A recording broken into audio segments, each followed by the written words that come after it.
중국 경제가 흔들리고 정치적 긴장감이 고조되는 상황에서도 세계의 상당수는 여전히 중국과의 무역이 계속 글로벌 경제를 떠받칠 것이다 라는 꿈을 꾸고 있는데요. 그 꿈 이미 끝났습니다. 오늘은 전 세계에서 중국으로 거의 무제한 흘러들던 외국인 직접 투자는 이제 끝났다는 이야기를 해보려고 합니다. 글로벌 자본이 왜 중국을 외면하고 있는지, 그리고 이 흐름을 중국 공산당이 왜 더 이상 되돌릴 수 없는지에 대해 살펴보겠습니다. 단순히 중국 경기가 나쁘다는 차원이 아니라 세계 자본시장이 중국을 바라보는 인식 자체가 근본적으로 바뀌고 있다는 게 핵심입니다. 먼저 가장 직관적인 지표부터 보시죠. 중국 국가외환관리국이 발표한 자료에 따르면 2025년 3분기 중국의 외국인 직접 투자 순유입 규모는 85억 달러에 불과했습니다. 전 분기 대비 51% 감소했고 2022년 1분기 정점과 비교하면 무려 92%나 줄어든 액수입니다. 올해 초만 해도 일부에서는 중국 경제가 바닥을 찍고 반등하는 것 아니냐는 기대가 있었는데요. 하지만 트럼프 2기 행정부가 중국의 상호주의 관세를 다시 부과하면서 외국 자본 유입은 곧바로 다시 위축됐습니다.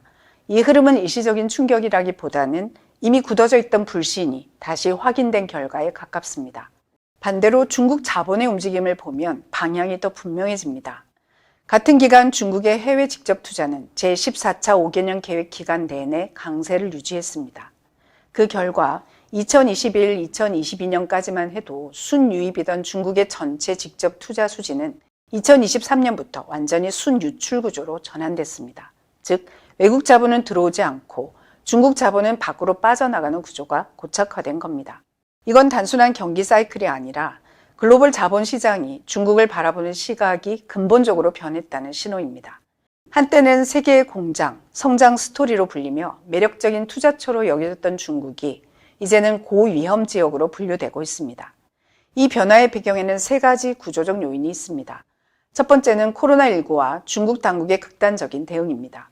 2022년 중국은 제로 코로나 정책을 끝까지 고수했고 특히 상하이 전면 봉쇄는 중국 경제의 심장부를 멈춰 세웠습니다.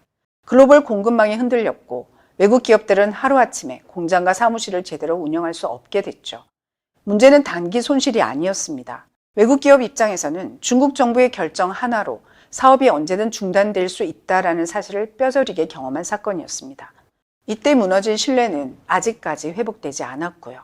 두 번째 요인은 중국 공산당의 시장 통제 강화입니다. 최근 몇 년간 중국에서는 기업 활동 전반을 국가 통제 아래 두는 법과 규제가 잇따라 시행됐는데요. 국가안전부는 공개적으로 간첩 색출을 촉구했고 외국계 기업 사무소에 대한 압수수색, 직원 구금 사례도 실제로 발생했습니다. 이러한 조치들은 해외 투자자들에게 중국의 정치적 방향성에 대한 깊은 회의와 실망감을 안겨줬습니다. 외국 기업 입장에서는 무엇이 합법이고 무엇이 위험한지조차 불명확한 환경이 된 겁니다. 이런 불확실성은 투자 판단에서 치명적인 요소인데요. 수익이 아무리 커도 규칙이 예측 불가능하면 자본은 움직이지 않습니다. 세 번째는 국제 정세입니다. 2022년 2월 러시아 우크라이나 전쟁 이후 중국이 러시아를 사실상 지원하는 태도를 보이면서 서방의 경계심은 크게 높아졌습니다. 여기에 대만 해협 긴장까지 겹치며 중국은 지정학적 리스크의 중심이 됐고요. 글로벌 투자자들 입장에서는 중국이 언제 제재 대상이 될지 모른다.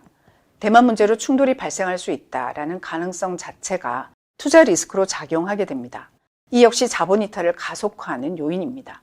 그런데 중국 정부는 여전히 외국인 투자가 회복되고 있다라고 주장하고 있습니다.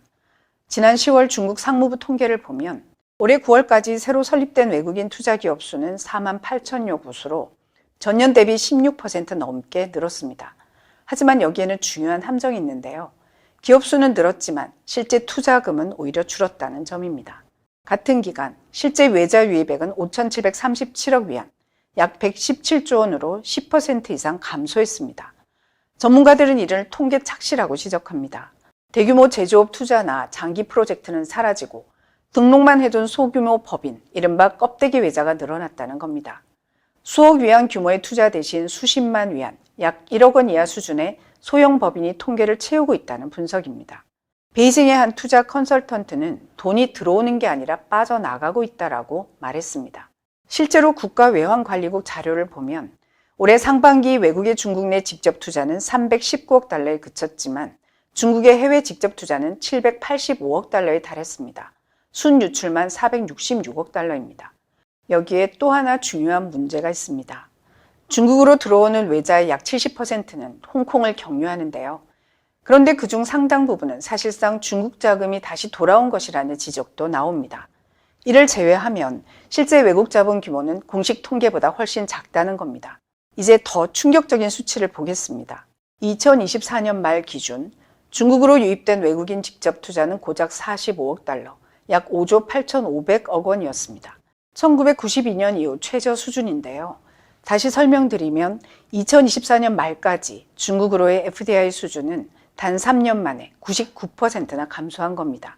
같은 해 중국에서는 1,680억 달러 규모의 순외국인 직접 투자 유출이 발생했습니다. 이는 사상 최대치였고 1990년 테나먼 사태 이후 처음으로 연간 기준 순유출이 기록된 해였죠. 전 세계 자본이 중국에서 사실상 대탈출을 시작한 겁니다. 그렇다면 이 자본은 어디로 갔을까요? 상당 부분이 미국으로 향했습니다.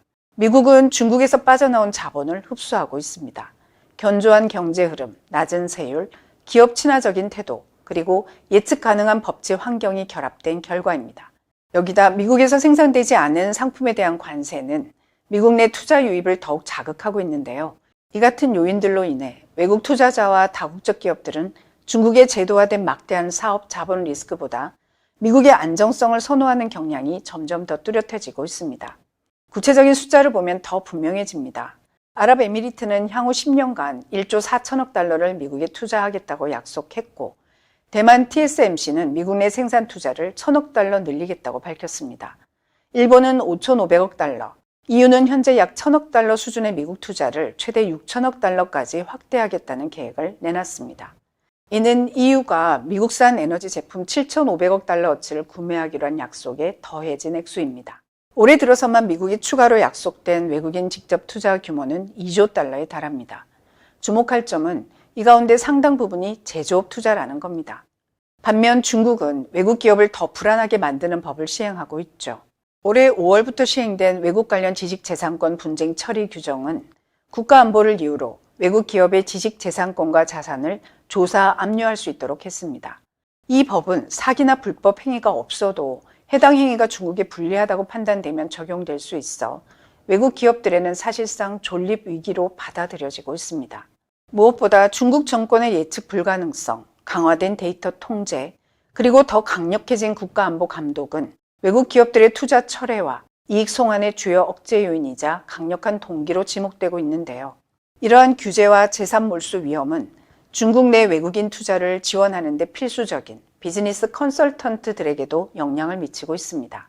최근 몇 년간 외국인 직접 투자가 급감하기 전보다 현재 중국 경제 상황은 훨씬 더 악화됐습니다. 특히 지난 20년간 중국 공산당의 정책은 점점 더 나빠져 결국 대규모 지식재산권 절도와 각종 불법 행위가 급증하며 다국적 기업들을 떠나게 만들었죠.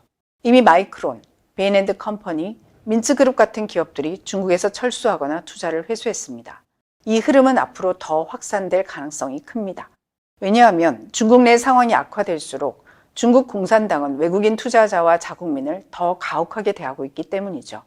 그 결과 유럽과 아시아 기업들은 중국 내 경영 환경이 심각하게 악화됐다고 보고하며 불확실한 규제, IP 위험, 불투명한 법 집행을 감당할 수 없는 리스크로 지목하고 있습니다. 지금 중국에서 벌어지고 있는 일은 단순한 경기 침체가 아닙니다. 중국 공산당 체제에 대한 신뢰가 무너졌고 그 불신이 전염병처럼 퍼지고 있는 겁니다. 시진핑 지도부는 한때 중국 제조 2025를 외치며 미국을 빠르게 추월할 것처럼 말했지만 이제는 제15차 5개년 계획에서조차 전략적 기회의 시기라는 표현을 조용히 삭제했습니다.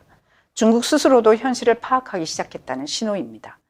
여기다 트럼프 2기 행정부의 상호주의 관세 부과는 베이징의 부담을 더욱 가중시키고 있는데요.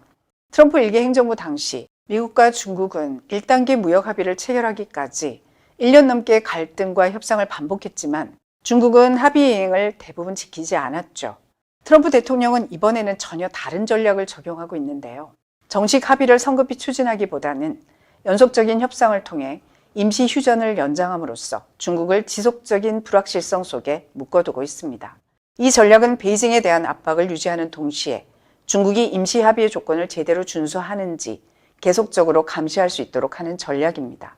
결과적으로 중국 공산당은 지난번 무역전쟁의 초기처럼 제도의 허점을 악용할 수 없게 됐죠. 반면 미국은 글로벌 자본, 기술, 제조업의 중심지로 다시 부상하고 있습니다. 자본은 거짓말을 하지 않습니다. 돈이 움직이는 방향이 곧 신뢰가 있는 곳입니다. 지금 글로벌 자본은 분명히 말하고 있습니다. 중국은 더 이상 안전한 투자처가 아니며 이 흐름은 되돌릴 수 없는 단계에 접어들었다고 말이죠. 중국 공산당의 파괴적 행태로 인해 중국의 기적은 경제적 기만과 고통, 그리고 디스토피아라는 깊은 수렁으로 변했습니다.